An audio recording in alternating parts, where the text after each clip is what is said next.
Hello everybody, my name is Craig and today I'm going to be showing you how to transfer data off of a laptop hard drive.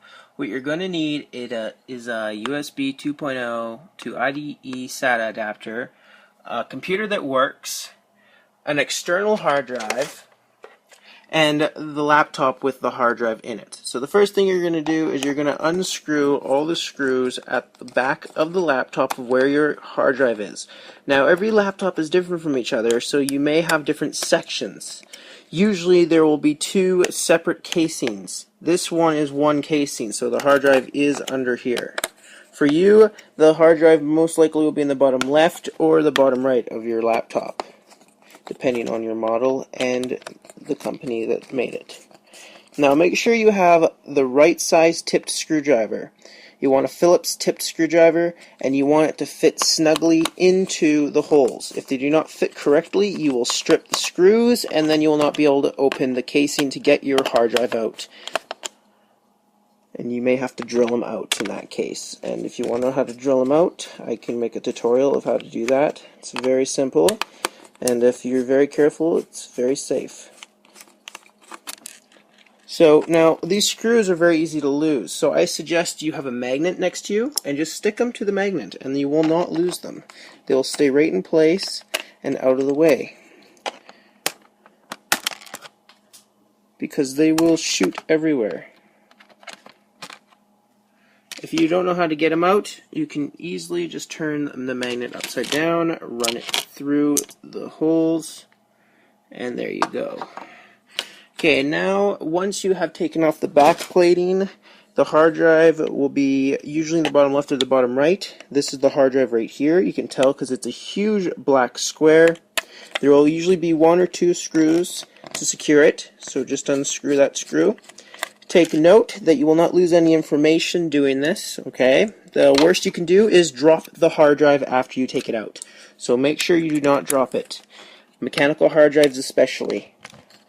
If you have oh shoot, screw fell in there. That's another thing. You don't want to get screws in the laptop. They can short circuit things out and then you can damage your laptop. Now also I suggest you take the battery out so you don't accidentally turn your computer on at the time. It won't necessarily cause any damage to the computer, but it is a good idea just so you're safe. Get the battery out. Okay, so once you have taken all the screws out and secured them with your magnet, the hard drive should pull out freely with a tab. Just gently pull on it. Make sure to double check that you didn't miss a screw like I did way in here. They hide the screws. I knew I missed one. Okay, there we go. That should be the last one there. Now it should unclick easily and be removed. This is the casing. I accidentally unscrewed the casing. But now we have our hard drive, and this is a Hitachi, which is still warm, and it is 320 gigabytes, which is not that big. Should be 1 terabyte, 1000 gigs. Once you have extracted the hard drive, you are going to need to open your box that contains the USB 2.0 to IDE SATA adapter or any other kind of adapter.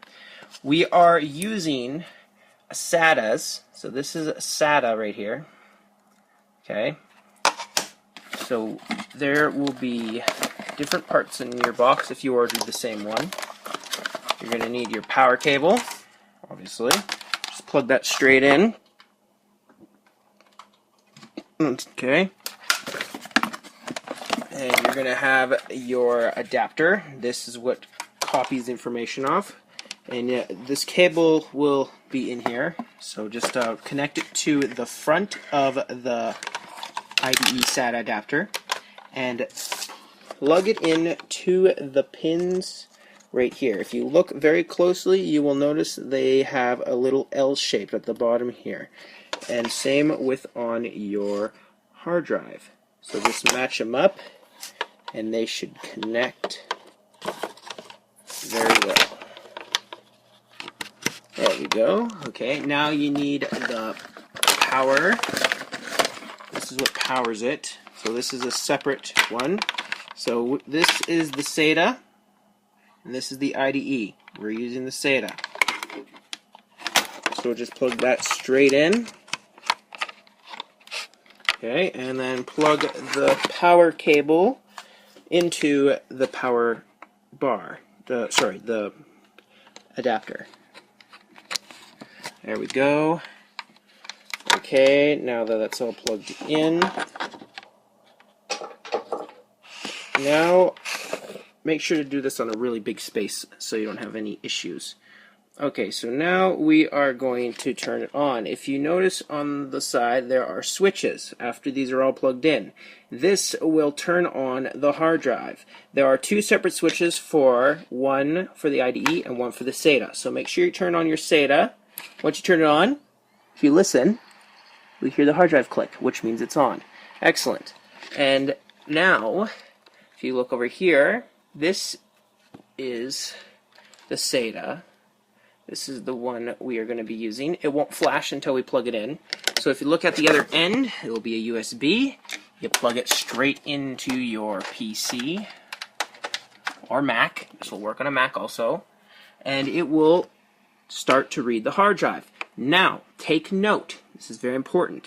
If your hard drive has been corrupted, data is lost, and the partitions are not there, you will not be able to load your information and copy and paste. But if your hard drive has died, meaning not been dropped, if it operating system is faulty, you got a blue screen or red screen, you will most likely still be able to access it, just like I can. So if you can access it, it will say OS, C or F, whatever letter there is. So in this case, we can access our hard drive, and we can go through all the files and copy them.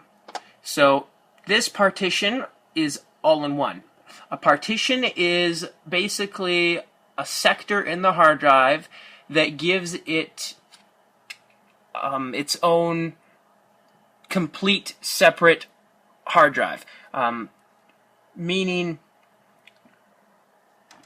when you plug it in and it detects it, it can sometimes have 3 different disk drives. It can literally have 3 images, basically. So ours is F. These 2 are for the computer.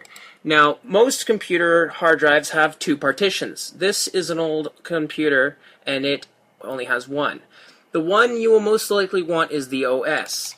And you will know it's the right one when you open it, and it will say Program Files 86 if you have a 64-bit, Windows, and Users, or Documents and Settings if you have a Windows XP. Most likely for Windows Vista and Windows 7 it will say Users. The information on the computer you want for your account is Users. If you copy this account and put on an external, all your data will be there. All your pictures, videos, movies, and documents. Now, if you want to just copy one account, you can do that. I could copy an administrator account, or I could copy the gateway account, which is the main one. Now, yours could be named anything. It could be named Leonard. It could be named Max. It could be named Nicole. Just select your account and copy. Or if you have a few accounts that have other information on it, such as a hidden account, or an account that you don't necessarily access but you have photos on it, you can just copy the entire user's file, which would be your best bet, just in case. Now, if you have information saved on here, it will be saved on your account in a folder called Program Data. So if you copy your entire account, you're okay. But some programs that are installed have special program data, which has its own separate file named Program Data on the hard drive. So you'd have to copy that file too if you wanted.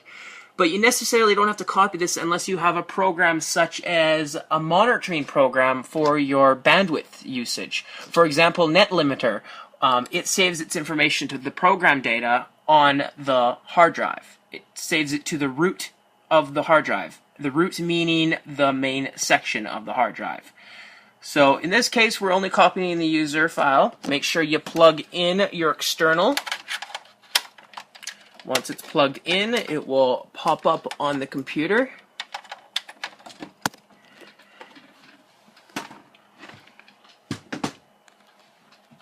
Okay.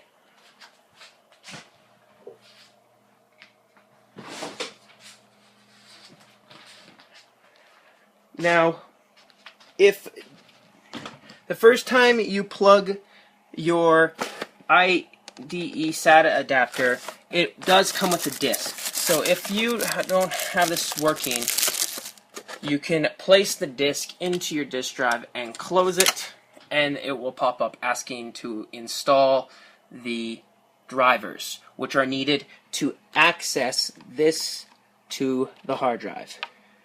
If your hard disk drive on your computer has a tray like this, and it only has big CDs, it will most likely fit a smaller CD, so do not be alarmed. Okay, so it has detected our external. Now that it has detected it, all we need to do is just copy and paste. My battery's down here. Give me a second.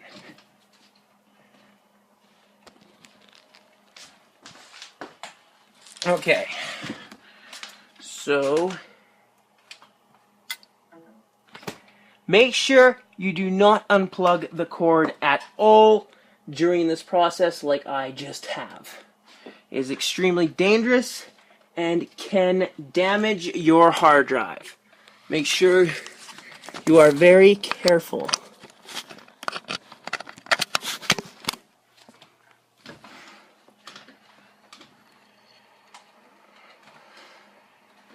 Okay, so now once you are all ready,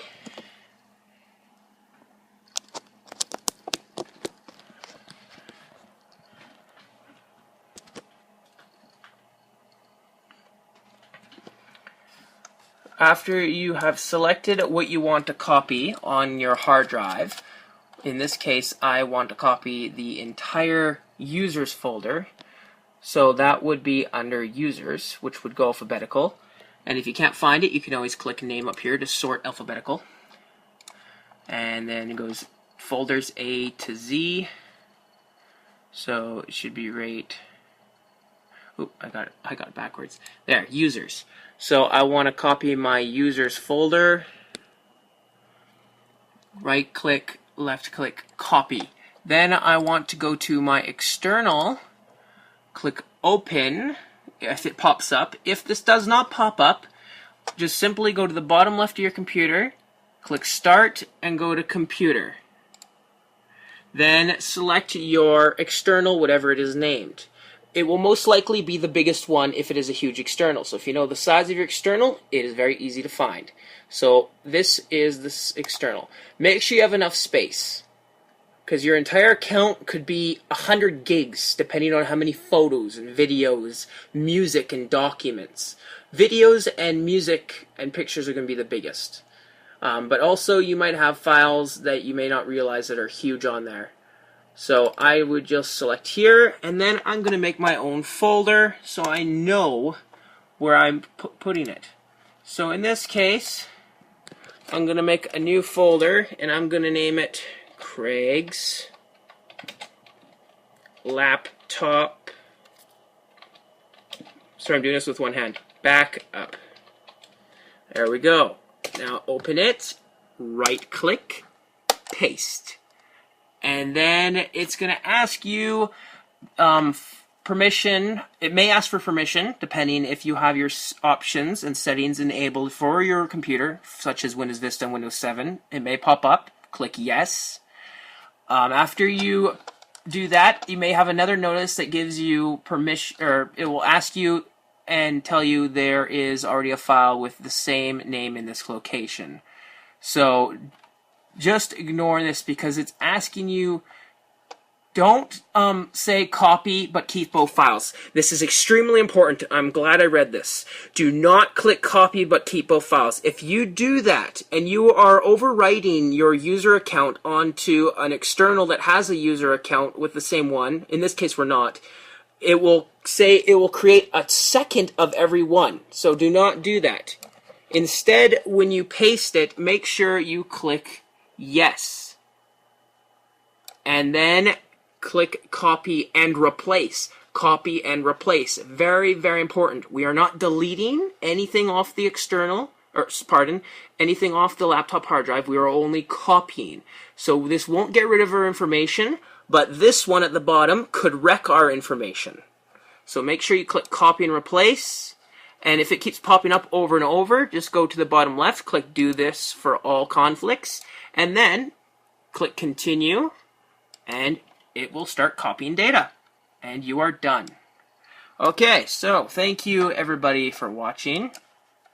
Take note that this is only for copying to a SATA. If you have an old hard drive, such as an IDE, which are 8 to 10 years old, so it's most likely you'll have a SATA, it will be a lot different. If you have a desktop hard drive, it is the exact same process. See? Desktop hard drive, just as big. Well, way bigger, sorry. It has the same pins, and it does the same thing, so don't be alarmed. But, very important, a desktop hard drive is very different from a laptop hard drive. They may be different sizes and may be the exact same kind of hard drives, but they are different. They run information differently. If you copy a laptop hard drive to a desktop hard drive, it can cause issues, and if you are copying an operating system, don't do it. If you're copying a user account, it will work fine. So if you just copy your user account from a laptop to a desktop, you are okay. If you are cloning your drives, do not clone a laptop to a desktop hard drive. Thank you for watching, everybody. My name is Craig, and if any of you have any issues, please let me know. I will be making another video at some point, maybe, for people that have IDE hard drives, because I know people do. And feel free to leave as many comments as you want with any issues. And if you were wondering what this little plug is here at the end, because I wondered at first, this is only for IDE hard drives. So you most likely will have a SATA. SATAs are the newest ones. You'd have to have a hard drive that was 10 years old. You'd have to have an old computer. It wouldn't even Windows XP necessarily wouldn't even have one. You'd have to have Windows 98. This is for plugging in to this adapter, so it gives it more power to boost an IDE hard drive if you had one. And I was exactly right. This minute was going to be about 17 minutes long. So thank you for watching.